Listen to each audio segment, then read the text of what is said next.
In today's breaking story, Donald Trump's weekend just fell apart as MAGA revolts over this.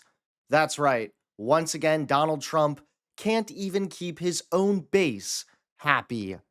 How's it going, everybody? Hunter Avalone here with Occupy Democrats.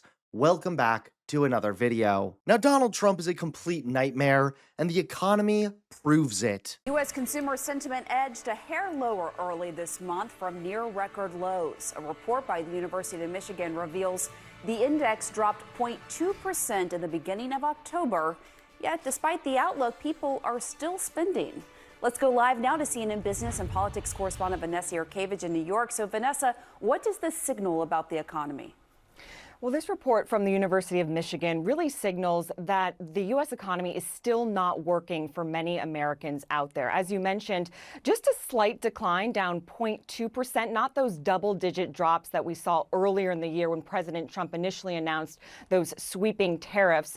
But look at that year-over-year change. Sentiment has fallen year-over-year 22%. And then on the left-hand side of your screen, if you look at 55, that might not mean a lot to people out there, but that is the seventh weakest reading of consumer sentiment since World War II. So still a long way to claw back in terms of how people are feeling. Some improvements that we saw in this report where people were feeling a little bit better about their current personal finances. That's maybe why you have seen people still spending in this economy. But that was really offset by declines in future personal finances. Also, people concerned about prices of goods, and then concerns about a weakening labor market. Still, Trump has shut down the government, and now this shutdown is looking more and more likely to negatively impact military families everywhere. Trump's shutdown is going to screw over military families, Chris. I mean, plain and simple. We have offered to just have what's called a voice vote. You don't even have to convene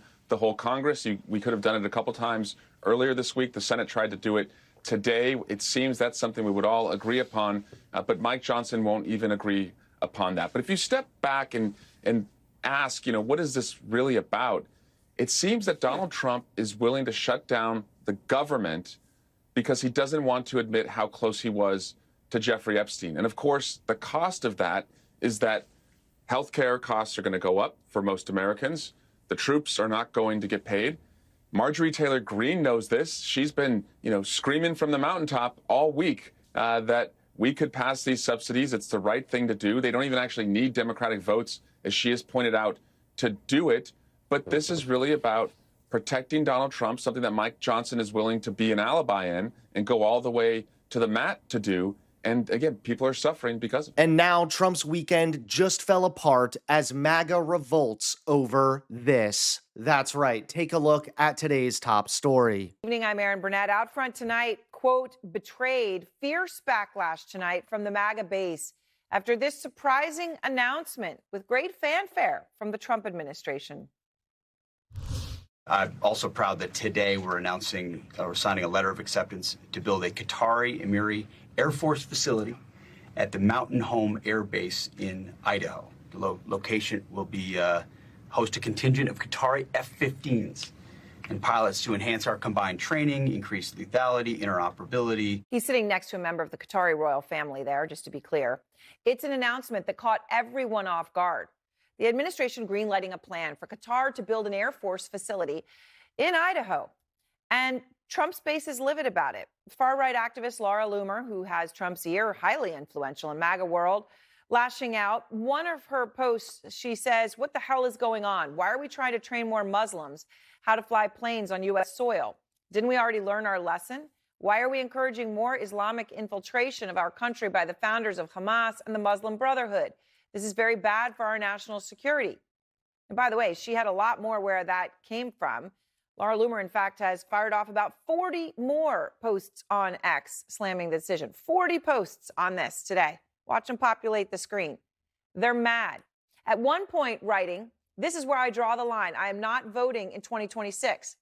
And then Steve Bannon came out and told Newsweek there should never be a military base of a foreign power on the sacred soil of America. Now, to clarify, Qatar is building a facility to house a squadron of F-15 pilots and teams. I mean, that's a lot of Qatari military personnel on an existing U.S. base. And maybe there are serious security concerns with that, but there are concerns. There are when it comes to corruption. For one, this is the same country that gifted Trump the luxury jet. Remember the jet? Reported price tag on it was $400 million. The jet that Trump wants to use is Air Force One, right? That was Qatar. And by the way, when it comes to money, because it always does, Trump's family and the Qataris are business partners now. Eric Trump recently unveiled plans for a new golf course and a beachside resort in Qatar.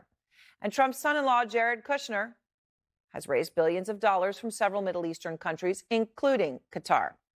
Qatar is also central to the Trump's Middle East crypto strategy, which is now the bulk of his net worth, helped make his children billionaires. Most recently, Qatar also made sure to stay in Trump's good graces by rolling out the red carpet for the president during his visit as president. Fighter jets escorted Air Force One into the airspace of Qatar. On the ground, the spectacle had Cybertrucks, horses, and camels, a welcome for a royal. But on top of all of that, there is this. Trump just signed an executive order defending Qatar's security, giving NATO-level security guarantees to Qatar, which, by the way, just to be clear about what that could mean, I mean, it should be obvious, but I guess I should also note that Qatar has been hit with missiles from Iran and Israel, both in the past 3 months. It's an incredible series of events. I mean, by the way, in any case, it's an incredible series of events to lay all that out. I can't even believe I'm saying it, and this is real, but it is. But then there's also this, what Trump actually said in the past on the record about the Qataris before they showered him with gifts and money. The nation of Qatar, unfortunately, has historically been a funder of terrorism at a very high level. And that right there is a big part of why MAGA is breaking with Trump over this Qatari Air Force facility in the state of Idaho.